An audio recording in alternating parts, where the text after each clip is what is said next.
नमस्कार दोस्तों, मेरे इस मंच पर मैं अभिसार शर्मा आपका स्वागत करता हूं इस अपील के साथ कि आप मेरे इस चैनल को सब्सक्राइब करेंगे और हां उस बेल आइकन को भी दबाएंगे ताकि जैसे ही कोई शो करूं सीधे आपके मोबाइल फोन तक पहुंच जाए। आप जानते हैं इस वक्त दुनिया में दक्षिण अफ्रीका से कोरोना का एक नया वायरस आ रहा है। यह नया वायरस इतना खतरनाक है कि इस पर कोरोना वैक्सीन का भी कोई असर नहीं पड़ रहा है। दुनिया भर के देश, चाहे अमेरिका हो, ब्रिटेन हो, तमाम देश अभी से उपाय खोज रहे हैं। दक्षिण अफ्रीका से आने वाली फ्लाइट्स पर पाबंदी लगा दी गई है और हमारी सरकार क्या कर रही है? ये अब भी सरकारों को गिराने के सपने देख रहे हैं। आपके स्क्रीन पर मोदी सरकार में मंत्री नारायण राणे कहते हैं मार्च तक महाराष्ट्र की सरकार गिर जाएगी। मैं चाहता हूं पहले आप उनके इस भाषण का यह हिस्सा सुने और फिर मैं इसका दूसरा हिस्सा सुनाऊंगा दोस्तों, जिसमें उन्होंने जो बात कही है ना, विश्वास नहीं होता कि कोई मंत्री भी ऐसी बातें कर सकता है। सबसे पहले सुनिए उनके भाषण का यह हिस्सा जिसमें वो ये कह रहे हैं कि सरकार गिरने वाली है। इस तरह की जो चीजें आती है उस पर आपका क्या कहना है? हाँ, ओके, वो बीजेपी की सरकार वहाँ नहीं है ना, इसलिए ऐसा हो रहा है। जल्दी से जल्दी बीजेपी सरकार मार्च में आ जाएगा और आपको अपेक्षित बदलाव दिखाई देगा। मार्च में कैसे बात है सर? मार्च में कैसे? हाँ? मार्च में बीजेपी गवर्नमेंट कब तक आने की बात कर रहे हैं आप? आपका अंदाजा बोलो तो मैं बोल देता हूँ। दोस्तों, बात यहां नहीं रुकती। खुलेआम नारायण राणे ये कह रहे हैं कि देखिए हमारा एक सीक्रेट प्लान है और इस सीक्रेट प्लान के अंतर्गत हम जो है सरकार को गिराने वाले हैं और मैं आपको बता नहीं सकता हूं। मैं आपसे समझना चाहता हूं कि ये सीक्रेट प्लान क्या होता है।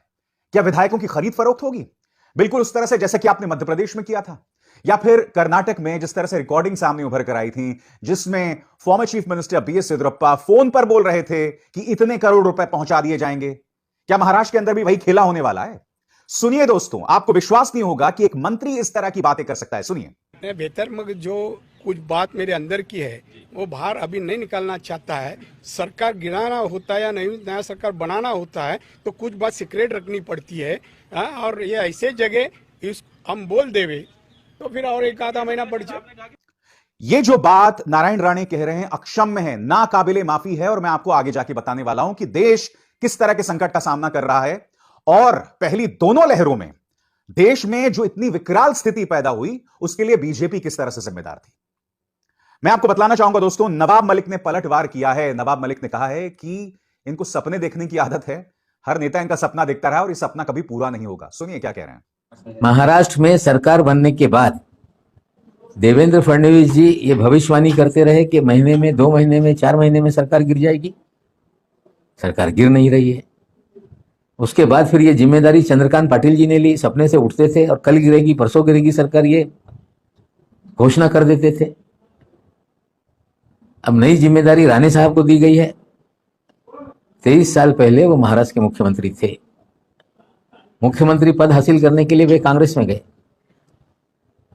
कांग्रेस से फिर निकल के अब बीजेपी में गए। उनके कार्यकर्ताओं ने मन्नत मानकर इतने बकरे पाल लिए, मुर्गियां पाल ली।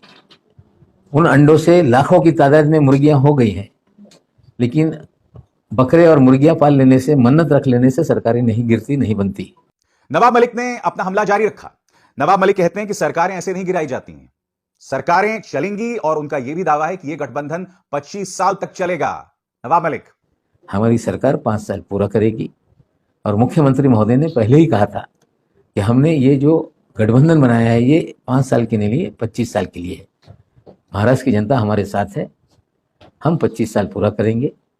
बीजेपी के राष्ट्रीय अध्यक्ष भी बोल गए थे कि सरकार को उखाड़ के फेंक देंगे। सरकारें उखाड़ी नहीं जाती, सरकारें बिठाई नहीं जाती।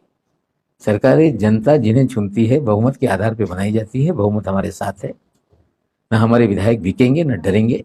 हम 5 साल पूरा करेंगे और जनता हमें बार बार मौका देगी। ये बीजेपी को समझना पड़ेगा। दोस्तों, कार्यक्रम की शुरुआत में मैंने आपसे कहा कि हालात बद से बदतर होते जा रहे हैं और उसके लिए मैं आपका ध्यान कुछ खबरों की तरफ खींचना चाहूंगा। टीवी 9 भारतवर्ष की खबर देखिए।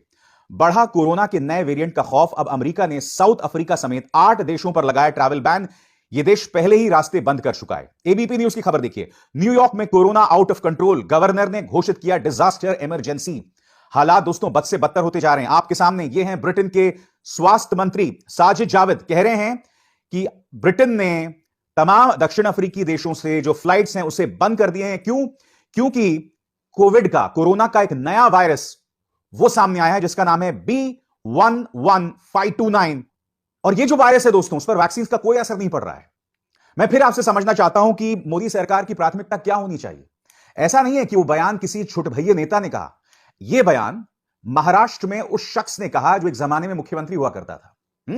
आपको याद होगा, कुछ ही दिनों पहले की बात है, इन्होंने उद्धव ठाकरे के बारे में अपशब्द कहा था कि उन्हें थप्पड़ मारा जाना चाहिए। 20 सालों में ये पहले मंत्री हो गए जिन्हें जेल जाना पड़ा था, और वो टीस अभी भी है, इसलिए इस तरह के बयान भी दे रहे हैं। और यह संकट कितना गंभीर है दोस्तों, मैं आपको पढ़ के सुनाना चाहता हूं एनडीटीवी की इस खबर से आपके सामने। डेल्टा से भी खतरनाक है कोविड का नया वेरिएंट B.1.1.529, जाने 10 बड़ी बातें। यह खबर क्या है, पढ़ के सुनाना चाह रहा हूं। दक्षिण अफ्रीका में कोविड 19 का एक नया वेरिएंट B.1.1.529 सामने आया है। नया वेरिएंट सामने आने के बाद वैज्ञानिकों ने वैश्विक स्तर पर तेजी से कोविड संक्रमण बढ़ने की आशंका जताई है। वैज्ञानिकों ने चेतावनी जारी करते हुए कहा है कि नए वेरिएंट पर कोविड वैक्सीन बेअसर हो सकते हैं, संक्रमण की दर बहुत तेज हो सकती है और मरीजों में गंभीर लक्षण आ सकते हैं। एनडीटीवी की एक और खबर देखिए, new COVID variant named Omicron classified as variant of concern by WHO, यानी कि जो नया कोविड स्ट्रेन है उसका नाम है ओमिक्रॉन। और मैं आपसे एक बहुत ही सीधा सवाल पूछना चाहता हूं कि मोदी सरकार के पास इससे निपटने के लिए क्या प्लान है। पिछले 2 साल में एक लंबी दास्तान रही है मोदी सरकार की आपराधिक उदासीनता की, आपराधिक लापरवाही की। शुरू से एक एक करके आपके सामने मिसाल लाना चाहूंगा। आपकी स्क्रीन पर अहमदाबाद के मोटेरा स्टेडियम पर ट्रंप का स्वागत किया गया था, और उस स्टेडियम के अंदर हजारों लोग जमा थे दोस्तों। प्रधानमंत्री नरेंद्र मोदी वहां पर डोनाल्ड ट्रंप का स्वागत कर रहे थे। मैं आपसे एक बहुत ही सीधी बात करना चाहता हूं, जब उस वक्त दुनिया भर में कोरोना फैल रहा था तो किस देश ने लाखों का जमावड़ा किया था दोस्तों किसी देश के नेता का स्वागत करने के लिए? और उस स्वागत से कोई फायदा तो हुआ नहीं, क्योंकि ट्रंप बाद में हार गए। और आपको याद होगा उस दौरान गरीबी को छुपाने के लिए इन्होंने बाकायदा इस तरह की दीवारें खड़ी कर दी थी अहमदाबाद के अंदर। गरीबों को लेकर मोदी सरकार शर्मसार थी और फिर लोगों की जान जोखिम में डालती। बात वहां नहीं रुकी। उसी दौरान आपको याद होगा मध्य प्रदेश की सरकार गिराई गई थी। संसद को बंद करने में इन्होंने 20 दिन की देरी कर दी थी। क्यों? क्योंकि मध्य प्रदेश में कमलनाथ की सरकार जो गिराना था। इनके लिए सरकार गिराना ज्यादा जरूरी है दोस्तों, लोगों के स्वास्थ्य कोई मायने नहीं रखता। जाइए खंगालिए समाचार पत्र और जाइए गूगल पर देखिए किस तरह से उस वक्त इन्होंने देरी की थी। क्योंकि अगर 15-20 दिन की देरी ना हुई होती तो शायद देश ने कोरोना का यह विकराल रूप ना देखा होता।